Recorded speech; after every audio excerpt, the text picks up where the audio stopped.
उन्नीस number question भी भाग देना है आपको। इसमें देखिए लिखा हुआ है, सिद्ध कीजिए कि 2xy³ plus 4y² plus 3y plus 1 को y प्लस 1 से भाग करने पर शेषफल शून्य प्राप्त होता है कि नहीं। 2020 में सी सेट में एक ही पैटर्न का गणित देखिए तीनों सेट में पूछा जा रहा है। हर साल ऐसे टाइप का क्वेश्चन आता है। तो इसको हल कैसे करें?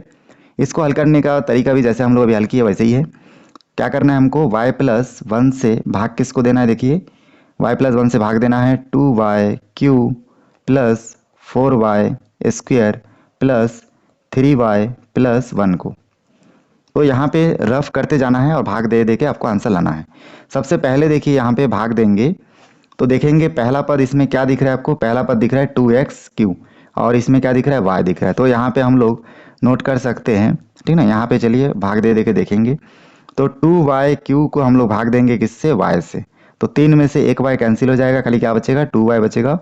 इस 2y² बचेगा क्योंकि 3 में से एक कैंसिल हुआ तो 2 बार बचा। इसको हम लोग क्या कर लेंगे, अभी 2y² को ऊपर भागफल में नोट कर लेंगे 2y²। उसके बाद दूसरा स्टेप में क्या करते हैं हम लोग? दूसरा स्टेप में ये जो 2y² है इसके साथ भाजक जो है y प्लस 1, मतलब इन दोनों के साथ इन दोनों को क्या करते हैं? गुना करते हैं। तो 2y² के साथ जैसे हम लोग y प्लस 1 को गुना कर देंगे तो हो जाएगा 2y, 2 और y क्या हो जाएगा? 3 हो जाएगा प्लस, और इसके साथ गुना होकर क्या हो जाएगा? 2y²। 2y³ और 2y² को हम लोग यहाँ पे नोट कर देंगे 2y³ प्लस 2y²। उसके बाद यहाँ पे प्लस है तो माइनस, प्लस है तो माइनस, ये स्टार्टिंग में कैंसिल हो जाएगा। यहाँ पे देखिए खाली बचा कितना है? 4y² बचा और 2y²। 4y² प्लस में और ये माइनस में, तो प्लस माइनस में माइनस होगा। तो इस प्रकार से प्राप्त हो जाएगा 2y²। बड़ी संख्या प्लस के कारण यहाँ पे प्लस का निशानी रहेगा। फिर प्लस 3y का 3y प्लस 1 का 1। उसके बाद फिर से हम लोग नोट करेंगे किसको? यहाँ पे 2y² से फिर हम लोग क्या करेंगे? भाग देंगे भाजक का पहला पद को, मतलब y को। तो यहाँ से देखिए हो जाएगा 2y² को फिर y से भाग देंगे तो हमको यहाँ से जो प्राप्त होगा वो है y कैंसिल होकर प्राप्त होगा 2y। इसको हम लोग यहाँ पे नोट कर लेंगे और 2y के साथ इन दोनों को गुना करेंगे तो हमको प्राप्त हो जाएगा 2y² प्लस 2y। उसके बाद ये प्लस है तो माइनस, प्लस है तो माइनस, दोनों आपस में कैंसिल। 3y में से 2y माइनस होगा तो यहाँ पे एक y बचेगा प्लस 1 का 1। उसके बाद y को फिर इस भाजक का पहले पद से भाग देंगे तो हमारे पास बचेगा 1। इस 1 को यहाँ पे नोट करेंगे और इस 1 के साथ y प्लस 1 को फिर से हम लोग क्या कर देंगे? गुना कर देंगे। तो यहाँ से हो जाएगा y प्लस 1, जिसको हम लोग नोट करेंगे y प्लस 1 को। यहाँ पे प्लस है तो माइनस, प्लस है तो माइनस, ये दोनों भी कैंसिल, ये दोनों भी कैंसिल, तो शेषफल कितना प्राप्त हुआ? 0। तो इस प्रकार बहुत आसानी से देखिए हमारा आंसर आ चुका है। 2020 में सी सेट में पूछा गया था, इसलिए IMP क्वेश्चन है, इसको देखिएगा। चलिए इसके बाद हम लोग आगे बढ़ते हैं।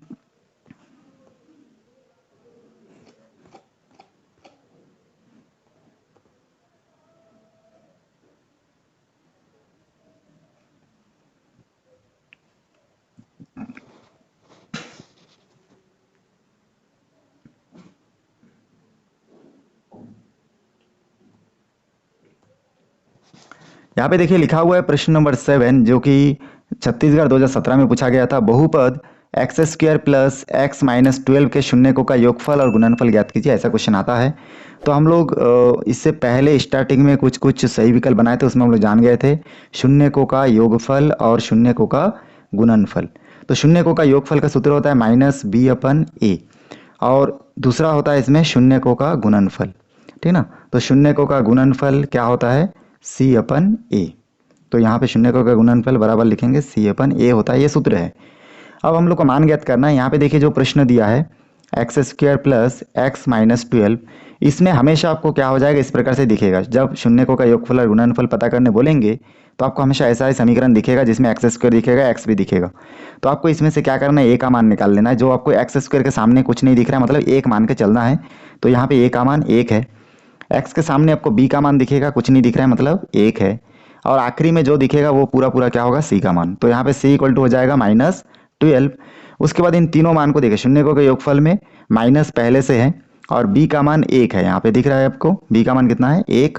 तो यहाँ से आप लिख दीजिए बटे के ऊपर, यहाँ पे ठीक ना, लाइन खींचिए, माइनस दीजिए, फिर लाइन के ऊपर लिख दीजिए 1।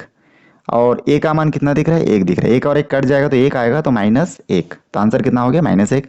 शून्यकों का गुणनफल देखिए C/A होता है। C का मान इसमें -12 है और A का मान 1 है, तो कुल मिला के लिख सकते हैं -12। तो इस प्रकार से हमको 2 आंसर मिलेगा। शून्यकों का योगफल मतलब 1 और शून्यकों का गुणनफल मतलब -12। ये हमारा आंसर है, छत्तीसगढ़ 2017 में पूछा गया था। चलिए इसके बाद आगे बढ़ते हैं और इससे रिलेटेड और एक क्वेश्चन देख लेते हैं। देखिए यहाँ पे 6वां नंबर क्वेश्चन दिया गया है, जिसमें नोट किया हुआ है शून्यकों का योगफल और गुणनफल ज्ञात कीजिए। x² plus 10x plus 24 Chhattisgarh 2017 में आ चुका है।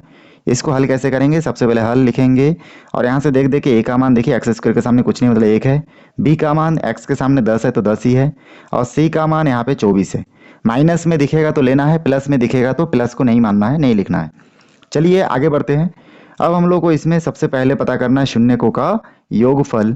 तो ये शून्यकों का योगफल का सूत्र पहले नोट कर लेना है और उसके बाद यहाँ पे आपको देखिए क्या होता है, -b/a होता है। तो यहाँ से माइनस का माइनस, b के जगह 10 और a के जगह 1, मतलब -10 ही लिख सकते हैं। कोई भी धनात्मक हो या ऋणात्मक संख्या हो, नीचे 1 का कोई मतलब नहीं होता, इसलिए 1 को नहीं लिखने से भी चल जाएगा। चलिए आगे बढ़ते हैं। उसके बाद इसमें लिखा है शून्यकों का गुणनफल। तो यहाँ पे हम लोग आगे नोट करेंगे शून्यकों का गुणनफल और उसके बाद हम लोग इसको, ठीक ना, शून्यकों के गुणनफल क्या होता है, C/A। C का वैल्यू कितना दिया है, देखिए यहाँ पे C का वैल्यू दिया है 24, ठीक ना, यहाँ पे दिख रहा है ना 24। तो C का वैल्यू 24 और A का वैल्यू 1 है, तो इस प्रकार से आंसर कितना आ गया, 24। तो ये हमारा आंसर हो गया। शून्यकों का योगफल कितना हो गया, 10 -10 और गुणनफल कितना हो गया। दोस्तों हमने अभी तक जितना भी प्रश्न देखे, ये सभी प्रश्न विगत 5 वर्षों से आ रहा है। आपको मैं 5 वर्षों का क्वेश्चन पेपर कंप्लीट करवाया हूँ। वीडियो अच्छा लगा तो लाइक करें, शेयर करें, सब्सक्राइब करें और कमेंट्स में जाके मेरे को बताइएगा कौन से टॉपिक में आपको वीडियो कठिन लग रहा है, कौन से टॉपिक समझ में नहीं आ रहा है, उसका भी वीडियो बना के मैं यहाँ पे अपलोड करूँगा। वीडियो को शुरू से आखिरी तक आप लोग देखें, इसलिए आप सभी का बहुत बहुत धन्यवाद।